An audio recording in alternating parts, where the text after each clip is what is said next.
BFM Business. L'actualité des entreprises pour la croissance. Le défi ETI, présenté par David Delos. Bonjour et bienvenue dans cette nouvelle édition du Défi ETI sur BFM Business. Défi ETI, l'émission consacrée aux entreprises de taille intermédiaire. Ce ne sont plus des PME, ce ne sont pas encore de grands groupes, mais ces entreprises sont au cœur du tissu économique de notre pays. Parfois, elles sont contraintes, obligées de suivre une réglementation parfois pesante, mais ces règles sont-elles juste un poids ou peuvent-elles constituer une chance, un accélérateur d'innovation? Question que nous allons poser au patron de la semaine, Étienne Deciré dirige Sergic, un spécialiste de l'immobilier et de l'administration de biens. Audrey Laziès travaille chez notre partenaire Banque Palatine et Marco Pasqualotto est directeur juridique chez Hub1. Ils vont nous livrer leur expertise sur le sujet de la semaine, mais d'abord l'actu de la semaine. BFM Business, le défi ETI. L'actu de la semaine. Et cette semaine, Étienne Braque, bonjour Étienne. Bonjour. Un coup de projecteur sur une étude de l'antenne Île-de-France du mouvement des ETI. Qu'est-ce qu'il faut en retenir dans les grandes lignes pour commencer? C'est en fait une étude qui met en avant les ETI. On le rappelle, beaucoup moins d'ETI en France qu'en Allemagne, 5800 en France, 12 000 en Allemagne. Une ETI, elle a entre 500 et 5000 salariés et un chiffre d'affaires inférieur à 1,5 milliard d'euros. Et on l'oublie souvent, mais quand on regarde les chiffres de l'INSEE, les ETI ont créé plus d'emplois que les grandes entreprises. Les grandes entreprises, selon l'INSEE, elles ont un solde négatif en termes de création d'emplois. Et alors ces chiffres, quand on regarde en Île-de-France, là c'est vraiment un focus sur l'Île-de-France, ils nous disent quoi? Que les ETI c'est 1,2 million d'emplois en Île-de-France et elles ont créé 100 000 emplois nets depuis 2012. Et c'est quoi le portrait robot de l'ETI en Île-de-France?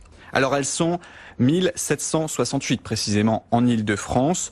Alors elles sont pas toutes jeunes, elles ont environ 30 ans et elles comptent un peu moins de 700 salariés pour un chiffre d'affaires annuel d'environ 225 millions d'euros. Plus globalement, les ETI françaises cette fois, pas seulement franciliennes, ce sont les championnes dans leur domaine? 600 ETI sur les 5800 que l'on compte en France sont des leaders mondiaux dans leur domaine. Ça fait environ 1 sur 10. Alors on en reparlera tout au long de cette saison, mais ces ETI, elles sont à l'international 39%, ils sont physiquement implantés et surtout, elles sont familiales pour les 3/4 de ces ETI. Merci beaucoup Étienne et tout de suite le focus de la semaine. BFM Business, le défi ETI. Le focus de la semaine. Innovation et réglementation peuvent-elles aller de pair? Une réglementation contrainte peut-elle être source d'innovation? Pour illustrer notre thématique de la semaine, on va parler immobilier. Bonjour Audrey Laziès. Bonjour David. Vous êtes chez notre partenaire Banque Palatine, directrice commerciale des professions réglementées de l'immobilier. On peut dire que c'est votre domaine d'expertise. Et en 2014, oui, il y a eu une petite révolution pour les professionnels de l'immobilier. Nom de code, Allure. C'est quoi la loi Allure? Quelle était l'intention du gouvernement de l'époque? Alors Allure, c'est la loi du 24 mars 2014 pour l'accès au logement et pour un urbanisme rénové. Ça va faire bientôt 5 ans que la loi a été votée et on en parle encore aujourd'hui tellement elle a bouleversé le monde de l'immobilier. Certains professionnels qualifient cette loi de loi monumentale puisqu'elle comporte 200 dispositions et elle s'inscrit dans un programme gouvernemental, donc du gouvernement de l'époque, qui était très large en matière de construction, avec 500 000 logements neufs par an, de lutte contre l'exclusion sociale et puis également de transition écologique. Si on veut traduire l'esprit de la loi, on peut citer Cécile Duflot, qui l'a porté devant le Parlement, qui disait « Le but de la loi Allure, c'est de réguler le marché, protéger les citoyens pour mieux construire ». Alors les obligations, elles se sont concentrées sur une mesure en particulier, un compte bancaire par copropriété sous gestion. Qu'est-ce que ça a changé concrètement pour les administrateurs de biens? Eh bien, la loi, elle a réformé les copropriétés et les professions de l'immobilier. Donc, les administrateurs de biens avaient l'habitude avant de disposer d'un compte bancaire unique pour plusieurs copropriétés. Avec Allure, ils ont découvert l'obligation d'ouvrir un compte bancaire séparé par copropriété. Donc, il faut savoir que pour certains administrateurs de biens, ça représente plusieurs centaines, voire plusieurs milliers de comptes. Donc, ça entraîne une problématique de gestion de volumétrie des fonds mandants, qui est corrélé à un encadrement des honoraires par décret. Donc pour faire simple, c'est plus de comptes à gérer et des honoraires limités. Et puis 4 ans après Allure, il y a un nouveau défi avec la loi Elan, et c'est 220 dispositions. Rien que ça. Pour vous, le partenaire bancaire des syndics, est-ce que ça a eu un impact? Est-ce que vous avez dû travailler autrement? Forcément, puisque ce qui a changé pour la Banque Palatine, c'est l'explosion de la volumétrie des comptes bancaires de copropriété et des opérations sur ces comptes. Donc, en outre, Allure a comporté un second volet dès le 1er janvier 2017 qui oblige les copropriétés à disposer d'un compte travaux. Cette mesure, elle a doublé le nombre de comptes de copropriété. Et pour nous adapter, on a dû repenser notre organisation, on a dû repenser nos process et développer de nouveaux produits de gestion de flux pour les clients. Et ces nouvelles contraintes, est-ce qu'elles n'ont pas obligé vos clients à s'adapter justement, à être plus imaginatifs? Absolument. Les ADB ont dû adapter leur business model en automatisant les opérations pour conserver leur rentabilité, surtout dans un contexte de taux historiquement bas. Donc on a observé de la part de nos clients et des professionnels de l'immobilier qu'ils avaient imaginé des nouveaux modes de distribution qui sont orientés vers le digital, ce qui confirme que le renforcement de la réglementation peut rimer avec innovation. On va voir ça tout de suite avec l'ETI de la semaine. L'ETI de la semaine, c'est Sergic, et justement Sergic, c'est l'un des leaders de l'administration de biens. Portrait d'entreprise signé Étienne Braque. Syndic, gestion locative et bien sûr transactions immobilières, Sergic est désormais le 4e acteur du marché de la gestion et de l'administration de biens en France. Tout est parti en 1963. Depuis, c'est plus de 700 salariés, un chiffre d'affaires proche des 67 millions d'euros en 2017. Et le groupe continue de se développer dans les territoires. Après une présence à Paris depuis plus de 10 ans, Sergic s'installe à Marseille, Bordeaux ou encore Lyon, et plus d'une quinzaine d'agences vont ouvrir leurs portes dans les 4 années qui suivent. Un développement qui passe aussi par le digital, avec depuis plus de 5 ans Syndic One, un syndic en ligne qui se prétend leader sur le marché. Autre axe de développement, la résidence pour seniors et pour étudiants. Autant de pistes qui permettent aujourd'hui à Sergic d'afficher une croissance à 2 chiffres. Et Étienne Dequéry est avec nous. Bonjour. Bonjour David. Vous êtes le président du directoire et le directeur général de Sergic. On l'a entendu, virage digital amorcé il y a quelques mois, quelques années. Un virage obligé avec l'entrée en vigueur de la loi Allure. Virage obligé, c'est sûr, lié à la loi, comme ça a été dit précédemment, c'est-à-dire une adaptation à la législation, lié aussi à beaucoup d'autres contraintes, l'évolution du marché, des usages, des utilisateurs et des technologies qui ont totalement bouleversé aussi le marché. Donc c'est un ensemble de choses qui nous ont convaincus qu'il fallait absolument accepter l'innovation. Pas contre la législation, mais avec la législation et les difficultés qu'éventuellement la législation peut nous poser. Alors on va revenir sur le focus de la semaine, innovation, réglementation, dans quelques minutes. D'abord quelques petits mots sur la santé du groupe. Comment se porte le marché de l'administration de biens? Vous revendiquez la place de numéro 4 de ce marché en France. Alors oui, nous revendiquons cette place. Le groupe va bien, il est en croissance, puisque comme l'a dit le reportage, nous sommes sur un taux de croissance maintenant sur 3 ans de plus de 10% par an. En plus par de la croissance organique, donc nous en sommes assez satisfaits et en misant sur des offres finalement que nous estimons assez innovantes et très tournées sur le service client. Voilà. Donc le groupe va très bien. C'est important pour nous, c'est un groupe familial, donc les capitaux sont familiaux. Entreprise du Nord, des Hauts-de-France, et là aussi nous avons une petite fierté régionale, mais en fait nous sommes présents sur l'ensemble de la France. Oui, 40% de l'activité dans le Nord, 35% à Paris. Exactement. Et donc d'autres cibles régionales en vue? En fait, toutes les villes de plus de 200 000 habitants, puisque nous travaillons énormément sur l'activité de syndic de copropriété, donc les immeubles. Et en France, comme vous pouvez le deviner, les immeubles sont essentiellement dans les grandes villes, 100 000, 200 000 habitants. Alors, on n'arrête pas de parler d'une éventuelle bulle immobilière, avec les prix de l'immobilier qui explosent justement dans les grandes villes. Ça vous fait peur, ça? C'est quelque chose, c'est une perspective qui pourrait vous effrayer? On parle de plus en plus d'une bulle. Personnellement, je pense que cette bulle est en train d'arriver. Ça, c'est un avis personnel. Hormis peut-être certaines villes très particulières, Paris, exactement. Mais oui, il y a cette crainte. Est-ce que ça nous fait peur? Nous sommes commercialisateurs ou intermédiaires. Donc, c'est pas directement nos biens. Donc, nous n'avons pas de risque financier en direct. Par contre, il y a des conséquences sur une peur, une inquiétude, un manque de confiance des acquéreurs qui pourraient bloquer le marché. Oui. Il y a les taux aussi, puisque les taux bancaires sont remarquablement bas. Pour l'instant, les forwards sont pronostiqués encore bas pendant un certain temps, mais combien de temps cela va-t-il durer? Des taux historiquement bas, 1% de financement. Et puis, vous avez quand même des questions diverses et nombreuses sur, là aussi, un aspect législatif, l'avenir des lois en défiscalisation, qui sont beaucoup évoquées par le gouvernement, et puis cette culture française qui était d'être des Français propriétaires, qui de plus en plus commence à être évoquée comme peut-être pas le bon modèle. Voilà, donc peut-être un mouvement sociétal qui il y aurait une mue comme ça. En tout cas, ça évoque beaucoup. Ça évoque beaucoup auprès de certains consommateurs. Regardez, en voiture, de plus en plus de jeunes considèrent que acheter une voiture n'a pas de sens. La location, voire le copartage est une chose. Est-ce que ça pourrait venir on pourrait avoir un nouveau modèle dans l'immobilier également? Tout est possible. Nous sommes dans le monde d'ailleurs de tout est possible. Donc je pense qu'il faut regarder ça, oui, assez sérieusement. Et de ce point de vue-là, est-ce qu'il y a des sujets qui ont été identifiés, sur lesquels vous pourriez cristalliser quelques craintes, et donc peut-être essayer de creuser un petit peu la réglementation pour voir comment vous pouvez rebondir?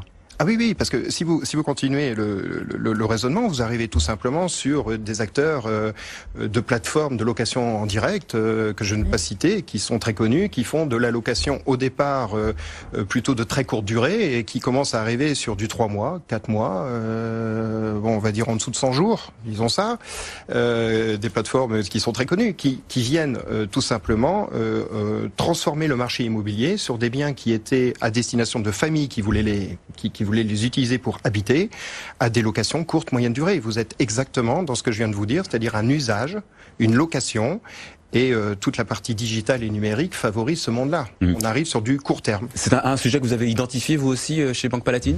Oui, c'est un sujet qui est identifié et effectivement, alors on est plus dans le monde des transactionnaires, mais nos administrateurs de biens ont aussi cette activité-là et il est vrai qu'il y a de nouveaux modes de consommation de l'habitation, indéniablement, et qui sont liés à la communication et au digital. Alors, je vais donner la parole à Marco Pasqualotto. Bonjour, vous êtes directeur juridique chez HubOne. C'est une entreprise qui accompagne les entreprises dans leur transformation digitale. Et justement, je voudrais savoir ce que vous inspire la transformation digitale d'un groupe comme Sergic. C'est un élément fondamental. Enfin, effectivement, HubOne, en tant qu'opérateur de technologie digitale, accompagne l'ensemble de ses clients et fait face, comme tout à chacun, à une réglementation sectorielle. Pour nous, effectivement, tout ce qui est télécom. Mais nos clients également sont soumis à un certain nombre de réglementations auxquelles nous-mêmes, nous essayons d'apporter des réponses. Je peux prendre un cas, par exemple, sur les immeubles de grande hauteur, par exemple, ou dans les grands centres commerciaux. On a du mal à téléphoner, on a du mal à recevoir des appels, à émettre des appels. On dit que ça ne passe pas. Ça ne passe pas. Alors pourquoi ça ne passe pas? Parce que effectivement il y a une nouvelle réglementation, la norme HQE. Voilà. Personnes qui sont là en parleront de manière beaucoup plus précise que moi. Mais moi, de mon côté, en tant qu'opérateur de communication électronique, j'essaie de trouver une solution. Alors, ce qui est intéressant dans l'aspect réglementation versus innovation, c'est que moi, en tant que HubOne, je ne suis pas opérateur mobile, donc du moins à l'heure actuelle. Donc, vous n'offrez pas la solution directe. Exactement. Par contre, je peux proposer des solutions qui sont tout simplement de déployer à l'intérieur des bâtiments un réseau qui, connecté auprès des différents opérateurs, permettent à tout à chacun de pouvoir utiliser leur smartphone. C'est vrai que c'est dommage d'avoir un smartphone qui fait tout et que l'on ne peut pas utiliser à l'intérieur d'un bâtiment. Lorsque la loi Allure est entrée en vigueur, elle a été très très critiquée. Beaucoup plus généralement, est-ce que c'est toujours le cas? Est-ce que l'innovation naît toujours d'un environnement forcément conflictuel? Non, du tout. Ça dépend comment on approche la réglementation. Alors déjà, chacun dans nos secteurs d'activité. En France, la réglementation en général, on l'approche de façon très en râlant. Oui, peut-être. Vous ne direz pas le contraire. Ah non. Oui, de manière contrainte. De manière contrainte. HubOne fait en sorte à ce que la réglementation est ce qu'elle est. Chacun dans le secteur, on essaye de voir ce qu'elle peut devenir. Voilà, la réglementation, elle peut arriver dès le départ. C'est une réglementation ex-ante qui va définir qui va définir un comportement de certains acteurs sur le marché. Donc a priori. A priori, d'accord, tout simplement. Ou ex post, c'est-à-dire pour réguler un secteur d'activité qui, voilà, a pris des éléments qui ne conviennent pas à tout le monde. Voilà, je prends pour Eubouane, par exemple, ça nous permet, en travaillant sur ces différents sujets et en prenant en considération l'ensemble des réglementations, de pouvoir proposer des solutions innovantes auprès de nos partenaires et de nos clients. Je prends encore un exemple. Encore un, allez. Tout ce qui est la 4G professionnelle. Pour l'instant, il faut juste voir ce qu'il est. Dans des grands sites industriels, pour que les personnes puissent communiquer entre eux, ils utilisent, et je caricature à peine, le talkie-walkie. Voilà. C'est-à-dire que là où moi, en tant que particulier, j'utilise la 4G à pleine... Oui. Vraiment... oui, à 100%. À 100%. Les professionnels, eux, ne l'ont pas. Ne l'ont pas. Au moment où on parle de 5G pour moi, exactement, on en a à parler de 4G pour les professionnels. Alors de 4G et 4G Pro dans certains sites industriels qui ont certaines caractéristiques, bien entendu. Alors là, effectivement, l'ARCEP, avec laquelle nous travaillons, va émettre des nouvelles licences, des licences 4G professionnelles qui vont permettre justement, en s'adaptant sur ces nouvelles technologies, sur ces nouvelles licences, de pouvoir offrir un certain nombre de nouveaux produits et services. Tout simplement, d'avoir la vidéo pour une personne qui est dans une situation, dans un domaine indirect, une réparation dans une centrale, une réparation auprès d'un train par exemple. Personne va pouvoir aller avec son mobile et prendre contact avec une personne qui va pouvoir le guider. Ça, c'est un exemple parmi tant d'autres. Enfin, le potentiel offert par cette réglementation est juste énorme et Eubouane se positionne bien entendu sur ce domaine. Dans réglementation contrainte, il y a contrainte. C'est toujours une contrainte? Non, c'est pas toujours une contrainte. Si on prend l'exemple de la loi Allure, elle a permis quand même plus de transparence sur le marché. Donc elle a également quelques vertus. Elle a également eu la vertu de professionnaliser les acteurs. Donc ça, c'était important aussi. Et elle a entraîné une concentration des acteurs, en revanche. Vous l'avez senti, ça? Vous l'avez vécu comment, justement, cette transformation? Mon regard, je vais me permettre de compléter. Oui, la loi Allure a essayé d'assouplir quelque part, notamment la loi précédente. Donc d'ouvrir un petit peu certaines difficultés. Voilà. Donc il y a eu de l'assouplissement en même temps qu'il y a eu plus de contraintes. C'est comme ça que j'interprète la loi Allure, qui est de dire peut-être que la loi précédente était un peu rigide, donc on va peut-être un peu ouvrir les chakras. Mais pour moi, la législation, par définition, son rôle, c'est quand même de fixer des contraintes. C'est quand même son rôle. Donc espérons qu'on en ait le moins possible, mais il en faut. Sinon, il n'y a plus de règles, il n'y a plus de protection. Donc la loi, au départ, est quand même une bonne chose. Je rappelle, c'est quand même un événement important. Mais ça reste une contrainte, c'est sûr. Non, la réglementation en tant que telle, elle n'est pas forcément uniquement pour imposer des contraintes. Tout dépend des secteurs d'activité, bien entendu. Mais pour moi, soit elle empêche, soit elle oblige, soit elle favorise. Et en fonction d'où elle se situe et ce qu'elle souhaite faire. Encore une fois, la réglementation est là pour permettre à tout à chacun de pouvoir obtenir quelque chose, de favoriser la concurrence entre les acteurs d'un marché. Alors, la question est quasiment philosophique, mais certains affirment qu'il faut légiférer fortement pour forcer justement les entrepreneurs à innover. Est-ce que vous adhérez à cette idée, Étienne de Quiré? Pour moi, cette question-là est un peu abscon. Je pense qu'il faut innover pour à la fois survivre, tout simplement. Donc personnellement, je pense que je n'ai pas besoin de loi pour dire que Sergic doit innover. D'accord. C'est une obligation. Le monde bouge énormément, donc j'ai pas besoin du législateur pour me fixer des règles, éventuellement m'aider, m'accompagner. Beaucoup de choses à faire du législateur, mais au contraire me faire un terrain le plus lisible possible. Donc non, je ne le pense pas. Et je pense aussi que la législation n'est pas forcément un frein à l'innovation, ou en tout cas un frein bloquant. Voilà. Si ce sont des contraintes, de là être un frein, je pense qu'on peut quand même innover, même dans un environnement réglementé, comme vous l'avez très bien expliqué. Je pense que l'administration de biens, on est dans un monde des plus réglementés en France. Oui. Audrey Laziès ? Oui, on a exactement les mêmes problématiques dans la banque, dans un environnement réglementé, de plus en plus réglementé, mais où l'innovation n'est pas forcément liée à la réglementation. C'est d'abord une question de survie pour conserver son positionnement de leader, et puis de développement continu au service des clients. Donc c'est c'est une volonté qui est indépendante de la réglementation et qui est obligatoire pour qu'une entreprise progresse et survive même aujourd'hui. Non, Marco Pasquale, c'est ça. L'entrepreneur doit innover et s'affranchir des réglementations pour avancer. Alors, je dirais que ça n'est pas à la réglementation d'innover. C'est pas son rôle. Elle est là pour fixer un cadre, charge à chacun, dans son domaine d'activité, d'innover sur ce cadre. Et la réglementation, elle ouvre des perspectives qui sont juste énormes. Il suffit juste de se poser, de réfléchir et de voir comment s'organiser. Donc non, pour moi, je suis tout à fait d'accord avec les personnes qui sont autour de cette table. Bien au contraire, la réglementation permet d'innover. Alors, vous disiez que tout dépend du secteur. Est-ce qu'il y a des secteurs où justement la réglementation permet plus d'innovation que d'autres, dans un monde où, on l'a vu, les technologies avancent à marche forcée? Pour ce qui me concerne, le secteur des nouvelles technologies, le secteur des communications électroniques, quand la DSL est arrivée, une entreprise de communication électronique a sorti une box. C'est juste disruptif à ce moment-là, et voilà ce que sont devenus les box auprès de l'ensemble des opérateurs, par exemple. Et on n'en est qu'aux prémices de ces éléments-là. La réglementation, elle dit juste, je ne veux pas qu'il y ait un seul et unique opérateur qui garde l'ensemble, faisant en sorte que il y ait de la concurrence, et qui dit concurrence dit innovation. Parce que si chacun propose la même chose, voilà, ça, je suis pas besoin de... Un mot, Étienne Dequier? Oui, sur la réglementation, justement, est-ce que la réglementation favorise certains systèmes, particulièrement sur la rénovation énergétique? Parce que là, c'est très clair, la réglementation impose, et c'est peut-être un contre-exemple de ce que nous disions avant, c'est-à-dire que là, il y a un choix politique. La réglementation dit il faut bouger sur les bâtiments moins énergivores. Actuellement, là, on parle de pollution à Paris et dans les grandes villes, donc vous voyez, c'est concret. Là, c'est un choix politique, donc la législation nous impose pour d'autres raisons, et puis il y a aussi le côté sociétal. Ne serait-ce que la loi Elan qui nous oblige à nous positionner, nous, chefs d'entreprise, dans un rôle RSE. C'est bien une démarche politique qui nous impose. Je pense que...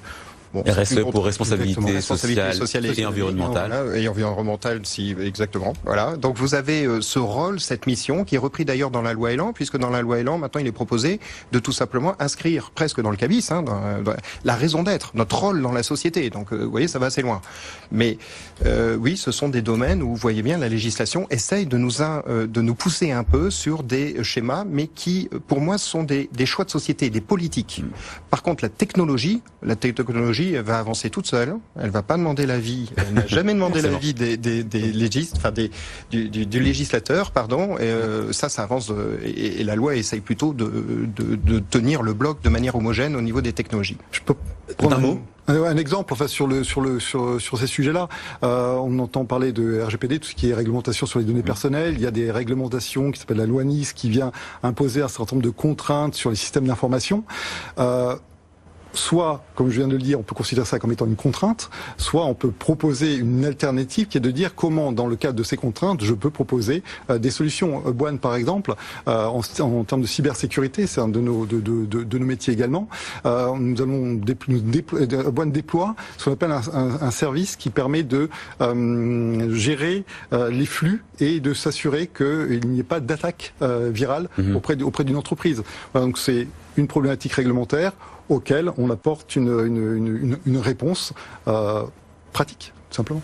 Audrey Laziès, est-ce que c'est pas une façon de innover? Ce que ça ne veut pas dire, quand on est banquier, quand on est entrepreneur, ça ne veut pas dire être plus agile, tout simplement?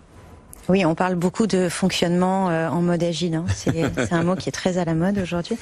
Mais oui, absolument, il faut sans cesse s'adapter à la réglementation, également aux évolutions technologiques, et pouvoir les intégrer dans le cadre réglementaire auquel, en ce qui nous concerne, on ne peut absolument pas échapper pour des raisons évidentes déontologiques et d'agrément.